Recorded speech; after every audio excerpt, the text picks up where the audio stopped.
जय हिंद मित्रांनो. स्पर्धा परीक्षा यशोमार्ग या आपल्या यूट्यूब परिवारामध्ये तुमचं मनापासून स्वागत करतो.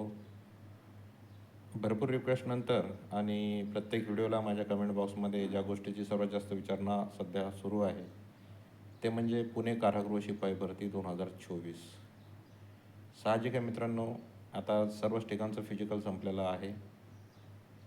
फक्त पुणे कारागृह शिपाई इथलं फिजिकल बाकी आहे.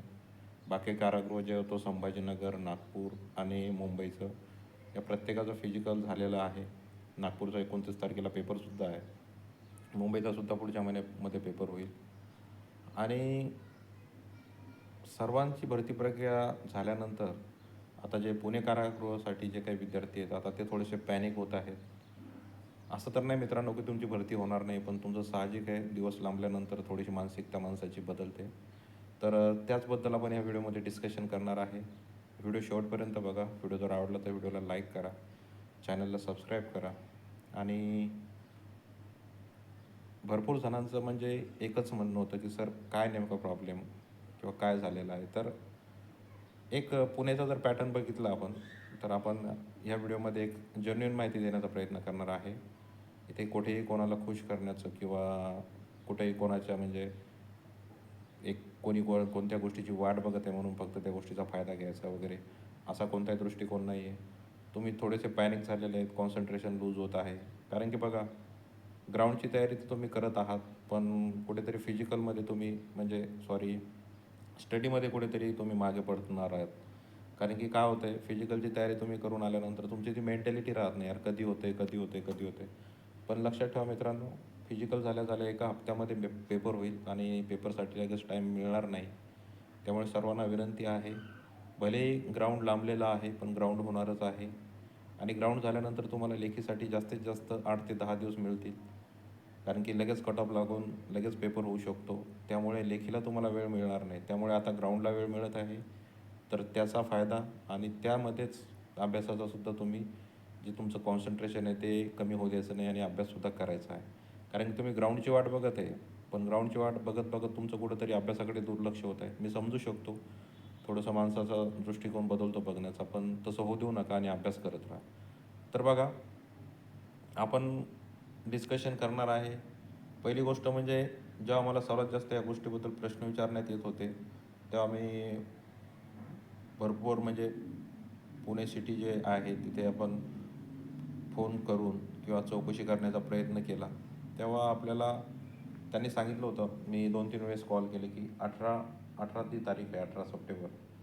तर 18 सप्टेंबरपर्यंत जे आहे की आम्ही कारागृह शिपाई पदासाठी जे आहे परिपत्रक किंवा वेळापत्रक आम्ही देऊ, असं मला सांगण्यात आलेलं होतं. आणि कमेंट बॉक्समध्ये मला जे कोणी मित्र मला जवळपास सर्वच व्हिडिओला कमेंट करत होते, त्यांना सर्वांना सांगितलं की मी 18 तारखेपर्यंत तुम्ही वेट करा, वेट करा. कारण की तोपर्यंत मला ती गोष्ट सांगितलेली होती, ती जेन्युइनपणे मी तुमच्यापर्यंत पोहोचण्याचा प्रयत्न केला. पण झालं असं की 18 तारखेला नोटिफिकेशन आलं नाही. 21 तारखेला आली. 21 तारखेची नोटीस आली, तर ती नोटीस असं वाटलं की कारागृहासाठी आहे का, पण ती तुम्हाला माहीत होतं की चालक पदाचं जे हे होतं फायनल लिस्ट वगैरे त्यासाठीची होती. आणि आता परत मी एकदा म्हणजे 1-2 दिवस झाले मी कॉल करत आहे. रिस्पॉन्स तर भेटत नाही, पण 1-2 वेळेस जो काही रिस्पॉन्स भेटला त्यानुसार 26 सप्टेंबर ते 1 ऑक्टोबरपर्यंत 26 सप्टेंबर ते 1 ऑक्टोबरच्या दरम्यान तुमचा जो वेळापत्रक आहे मित्रांनो कारागृह शिपाई पदाचं, तर हे 100% लागणार आहे. 26 ते 1 तारीख लक्षात ठेवा. 26 सप्टेंबर ते 1 ऑक्टोबरच्या दरम्यान तुमचं कारागृह शिपाई पदाचं वेळापत्रक येणार आहे. आजची 25 तारीख आहे. आजपासून असं समजून चालायचं की आता ह्या येणाऱ्या 5 दिवसामध्ये हे टाईम टेबल जो आहे वेळापत्रक जे मित्रांनो हे कारागृहाचं 100% येणार आहे. माझे शब्द लिहून घ्या तुम्ही. आणि हे आल्यानंतर मित्रांनो, जेव्हा टाईम टेबल येईल मग तो समजा असं समजायचं की समजा आपण ज्या तारखेला आला त्या तारखेपासून 5 ते 6 दिवसानंतर आपलं फिजिकल राहील. समजा असं पकडून चाला की 26ला जर आला तर 1 किंवा 2 तारखेला आपलं फिजिकल स्टार्ट होईल. 27ला आला तर 2 किंवा 3ला फिजिकल स्टार्ट होईल. 28ला आला तर 3 किंवा 4ला फिजिकल स्टार्ट होईल. म्हणजे ज्या दिवशी वेळापत्रक येईल त्याच्यानंतर 4 ते 5 दिवसामध्ये तुमचं फिजिकल स्टार्ट होईल मित्रांनो, कारण की तेवढा टाईम ड्युरेशन ते देतात, कारण की विद्यार्थ्यांना प्रवास करायचा असतो. त्यामुळे तुमचं अंतिम टप्प्यामध्ये फिजिकल आहे. कोणाचं 2-3 मार्क कमी येत आहे, कोणाचं ग्राउंड सध्या 40 आहे, त्यांनी 45 करण्याचा प्रयत्न करा. ज्यांचं 45 आहे त्यांनी 47-48 करण्याचा प्रयत्न करा. ज्यांचं 47-48 त्यांनी आउट ऑफ करण्याचा प्रयत्न करा. बघा, मी परत एकदा वॉर्निंग देतो आहे तुम्हाला, फिजिकल लांबलेलं आहे. मुलांचं बाकी ठिकाणी कोणाचं सिलेक्शन न झाल्यामुळे इथे ते जोर लावणार आहे. आणि नागपूर असो, छत्रपती संभाजीनगर असो किंवा मुंबईचा असो, छत्रपती संभाजीनगरचं तुम्ही बघितलेलं आहे किती हाय मेरिट लागलेलं आहे. ओके, त्याच्यानंतर नागपूरचं पण बघू शकता तुम्ही, आणि मुंबईचं पण असंच मेरिट लागणार आहे मित्रांनो, कारण की कारागृहासाठी मेरिट हाय जात आहे. आणि त्या दृष्टीने आता या ठिकाणी जास्त वेळ मिळालेला आहे विद्यार्थ्यांना, तर आणखी जे 4-4, 5-5 मार्काचं याच्यामध्ये इन्क्रीमेंटच होणार आहे, कमी तर होणार नाही, कारण की प्रॅक्टिस वाढल्यानंतर ॲटोमॅटिकली 2 ते 5 मार्कापर्यंत यांचं वाढणार आहे ग्राउंड मित्रांनो. आता तुम्ही बघू शकता, मुंबईला 717 जागा होत्या कारागृहासाठी, 1,36,000 फॉर्म आलेले होते मित्रांनो. 1,36,000 फॉर्म आलेले होते कारागृहासाठी. आता इथं 513 जागा आहेत, तर इथं कमीत कमी 90,000 ते 1,00,000पर्यंत जे आहेत मित्रांनो, हे कारागृहासाठी फॉर्म आलेले आहेत. किती? 90,000 ते 1,00,000. म्हणजे एक विचार जर करायला गेला तर एका जागेसाठी जवळपास 200चा रेशो इथे आहे, बरोबर का?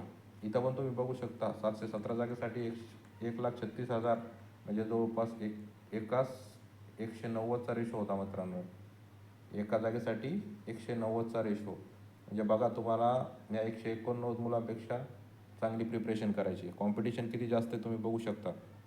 आणि जेन्युइन माहिती आहे ही, काय अशी फालतू माहिती मी तुम्हाला देत नाही. तुम्ही मुंबईच्या पूर्ण मी पूर्ण डिटेल्स फॉर्म किती आलेले होते प्रत्येक पदासाठी ते काढलेलं होतं मित्रांनो. त्यानुसार सांगितले तुम्हाला की 717 जागेसाठी 1,36,000 फॉर्म आलेले आहेत. म्हणजे विचार करा, डायरेक्ट दुप्पटच आहेत. म्हणजे एका जागेसाठी डायरेक्ट 200चा रेशो आहे मित्रांनो, डायरेक्ट 200चा. ओके, आणि त्याच दरम्यान इथं 513 जागेसाठी कमीत कमी 1,00,000 फॉर्म जरी तुम्ही पकडून चाला, 90,000 पकडा, आपण 190 किंवा 200च्या घरात हा रेशो जातो मित्रांनो. त्यामुळे तुम्हाला एक गोष्ट आत्ताच सांगून ठेवतो मी, की कट ऑफ जो आहे खूप हाय लागणार आहे. मग तो कोणत्याही कॅटेगरीचा असो. EWS जर सोडली तर सर्व कट ऑफ जे आहेत मित्रांनो जनरलसाठी हे 40+ जाऊ शकतात. त्यामुळे जास्तीत जास्त फिजिकलमध्ये मार्क्स घेण्याचा प्रयत्न करा.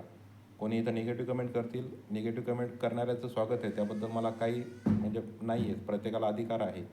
पण कट ऑफ कुठे ना कुठे हाय जाणार आहे हे तुमच्या दिमागामध्ये फिट करून घ्या. जर तुमचं ग्राउंड आज 40चं असेल तर त्याला +45 करण्याचा प्रयत्न करा, 5 मार्क वाढवण्याचा प्रयत्न करा.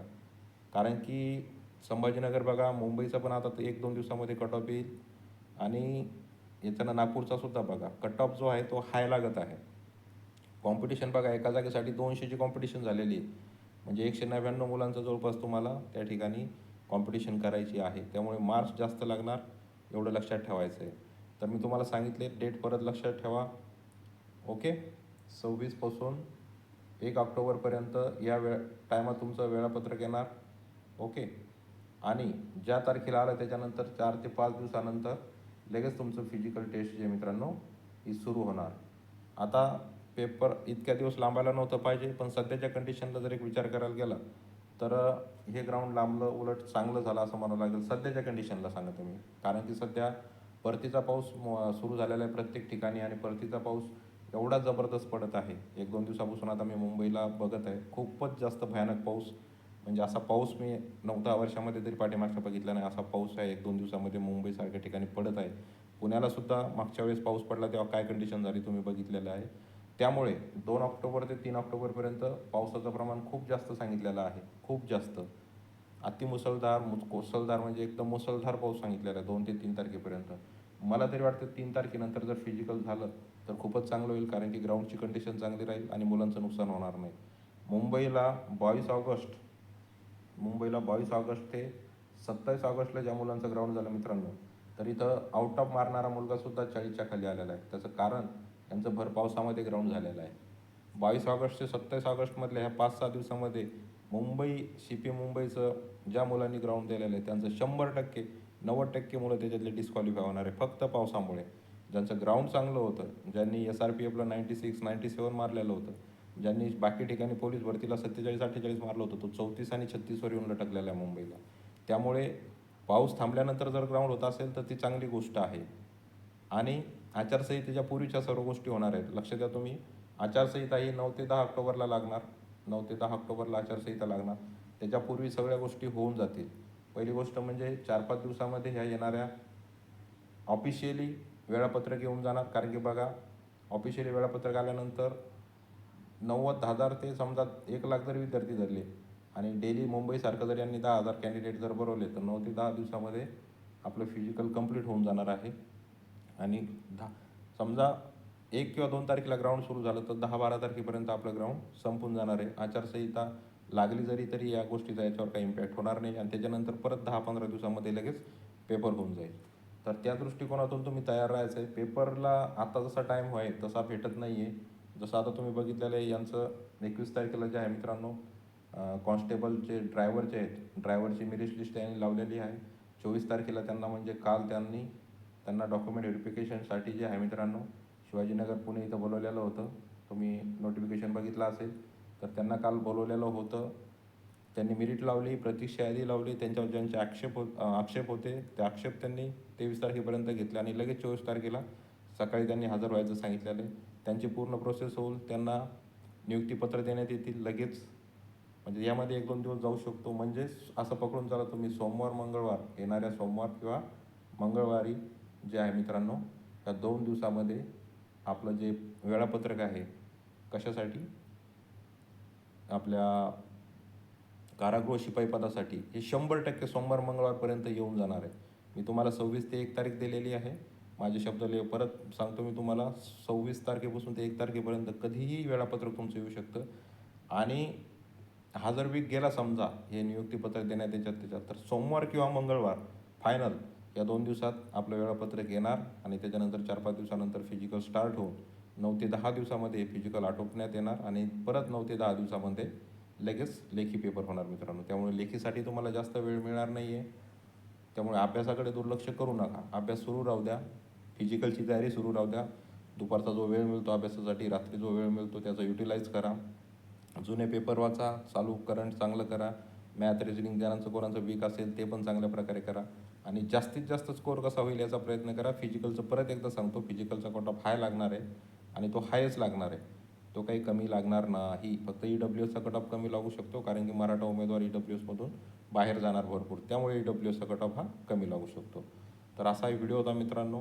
अपेक्षा करतो तुम्हाला आवडला असेल. की म्हणजे ऑफिशियली मी माहिती काढूनच तुम्हाला डेट दिलेली आहे, असं नाही की मनाने सांगत आहे.